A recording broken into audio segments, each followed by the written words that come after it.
O Alzheimer ainda é uma doença que nos intriga, mas além dos males, para quem sofre com ela, quais as implicações psicológicas para quem convive com o paciente? Nós convidamos o neurologista João Felipe e a psicóloga Carolina para entender um pouquinho mais desse, que é um dos desafios que a gente tem sofrido, né? Boa tarde, sejam bem-vindos, tudo bem? Boa tarde, Gisele, boa tarde a todos. Obrigado pela oportunidade. Imagina, um prazer ter vocês aqui, porque esse assunto ele é delicado e eu acho que quanto mais a gente falar sobre ele, mais a gente ajuda quem está em casa, né? Porque não é fácil você ter tato para lidar com essa situação. Doutor, eu queria começar falando da questão neurológica. Existem sinais que apontam a possibilidade de um Alzheimer, porque até muitas vezes a pessoa fala, ai, perdi a memória, já corre todo mundo dizer que é Alzheimer, né? Não, perfeito. Eu acho que é uma pergunta bem cabível.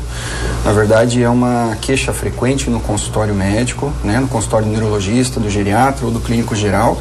E justamente pela questão de que o paciente às vezes não precisa nem estar na terceira idade, ou às vezes mais jovem, já vem se preocupando com a queixa do esquecimento, né?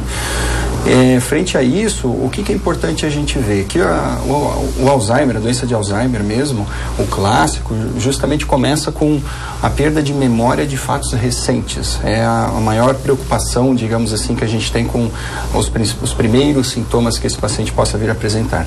Então, geralmente, a gente percebe isso no consultório quando um familiar, inclusive, o acompanha, preocupado com tal esquecimento. Então isso já é uma coisa que chama muita atenção, porque na verdade os terceiros, os familiares ao seu redor percebem a repercussão que esses esquecimentos vêm ocasionando a esse paciente.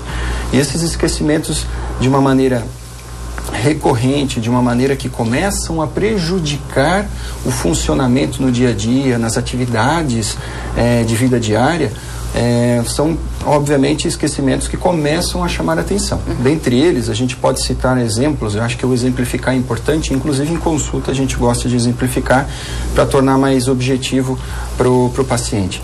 Eventos, por exemplo, a dificuldade de preencher cheques, ou a dificuldade às vezes de manusear o dinheiro na questão de compras e trocos. Tá, João, mas isso não é diretamente uma queixa de esquecimento. Perfeito? Mas são sintomas que a gente pode ter em paralelo junto à queixa de esquecimento, que aí sim seriam ele começar a ter um comportamento de viver no passado, em que ele fica repetitivo, referindo fatos do passado, como se não conseguisse se manter atualizado às informações, as notícias do dia a dia e comentar sobre isso no dia a dia. Esquecer onde guardou objetos de uma maneira já mais importante, trazendo prejuízos, esquecendo de tomar os medicamentos. Então os familiares começam a perceber isso começa a preocupar, a ponto de que eles começam a supervisionar o paciente por causa do esquecimento. E doutor, isso tem idade, como você disse, a gente vê isso em pessoas da terceira idade, mas até me preocupou porque pode acontecer com pessoas mais jovens? Perfeito, assim, a maior prevalência, na verdade, é que a gente fala que é a doença de Alzheimer clássica. Ela geralmente ela acontece após os 65 anos, né? Então a gente poderia dicotomizar de uma maneira de início precoce, abaixo dos 65 anos, e obviamente de início tardio, que seriam acima dos 65 anos. Certo. E nessa perspectiva, é importante a gente enfatizar que mesmo a de início precoce, né, a gente tem como os esquecimentos algo franco que possa vir a acontecer, mas no mais jovem a tendência é aparecer outros sintomas em fases iniciais. Então é importante, às vezes, com alterações de comportamento mais francas, a partir dos 50, 60 anos, às vezes uma boa análise com um clínico ou um neurologista, um bom geriatra, para que possa estar triando esses sintomas e determinando se não possa ter alguma outra doença associada e não, às vezes, um transtorno de humor. Inclusive, tudo isso que o doutor está falando, uma das questões que a gente levanta é quando as pessoas que cuidam, né? Tem uma pesquisa feita pela Universidade do Missouri, na Colômbia, nos Estados Unidos, que entrevistou 395 cuidadores de familiares com doenças degenerativas. 23% deles já estavam com depressão severa ou moderada e 33% tinham ansiedade moderada ou severa. Isso é uma questão que preocupa porque nem todo mundo, de repente, está preparado para entrar nesse mundo e abrir mão da própria vida, né, Carol? Não, com certeza. Na verdade, acho que ninguém está preparado para receber um diagnóstico. E não é só receber o diagnóstico, mas acho que o mais difícil é aceitá-lo, né? Sem dúvida. Então, para a família, toda uma redivisão de tarefas, né? Há necessidade de uma reorganização e é uma pessoa, né, que às vezes se apresentou muito para você a tua vida toda, teu marido, teu pai, tua mãe, e que gradativamente, progressivamente, ela vai perdendo a sua identidade, né? Sim. Então, é assim, e a questão do cuidado, ela vai aumentando à medida que a doença avança. A doença é progressiva, claro, né? Ela não tem volta. E se é um parente que cuida, maior a chance de ter, então, sintomas de ansiedade, depressão, porque tem essa perda de identidade, como você disse?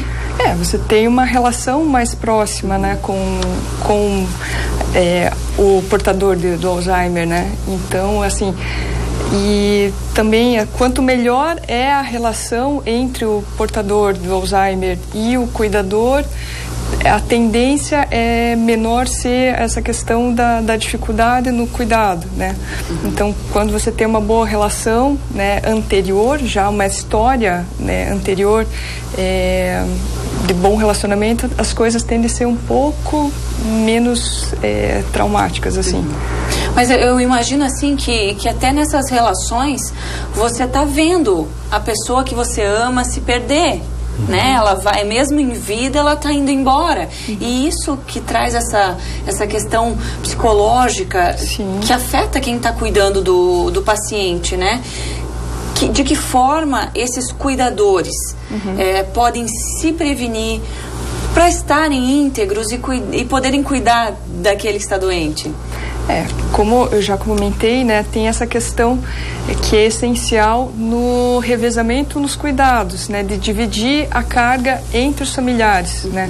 Então, quanto mais unida for a família, mais fácil fica essa relação. Então, assim, numa semana um filho vai no mercado, outro leva ao médico, né, leva alguma coisa para consertar, são coisas simples, né, mas que, havendo o rodízio entre a família, isso já vai ser atenuado. O cuidador principal, ele precisa de tempo para si, né? Se ele não estiver bem, ele não vai conseguir cuidar adequadamente do paciente, né? Então, tempo para dormir, tempo para se alimentar bem, fazer uma atividade física, né, que é uma forma também de liberar o estresse, ter um hobby, né, e, se possível, tentar também envolver o paciente nisso, né. Então, por isso a divisão de tarefas é tão importante. Né. Então, assim, né, se você puder, jardinagem, né, fazer uma caminhada. Hoje na cidade tem academia a céu aberto, então é uma coisa que, né. E aproveitando as duas especialidades, o neurologista e também a psicologia, de que forma elas podem se ajudar para que esse paciente tenha uma qualidade de vida melhor, né, e que o cuidador se faça de maneira correta tudo aquilo que vai ser bom para o paciente e para ele próprio. Dá para conversar essas duas linguagens? Sim, eu agradeço. Então, começar. Com certeza, eu acho que o manejo multidisciplinar é importantíssimo.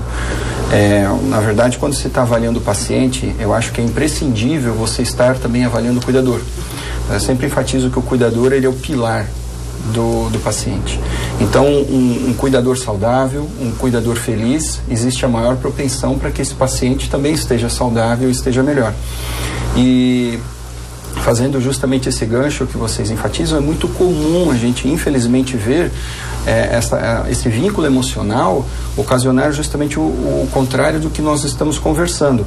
A gente vê que, na verdade, a vida do cuidador torna-se os cuidados do paciente.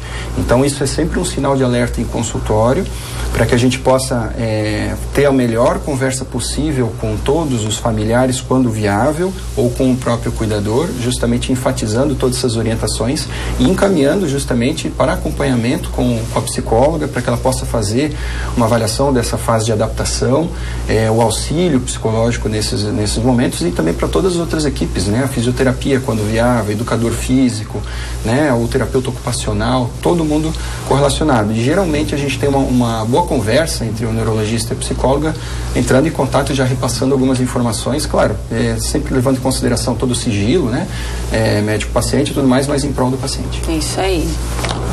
Isso. Só assina embaixo, não. tudo. Mas é isso, né? Tem que ter esse acompanhamento. Acho que todo mundo A troca junto. de informação é fundamental. Perfeito. Gente, obrigada por ter vindo aqui hoje. Vamos cuidar mais dos cuidadores, né? Com certeza. Com certeza. Obrigada, gente, pelo bate-papo aqui hoje. E assim a gente encerra o nosso Ver Mais. E amanhã, com certeza, a gente tá junto aqui nesse mesmo local, 1h20 da tarde. Até lá! Oh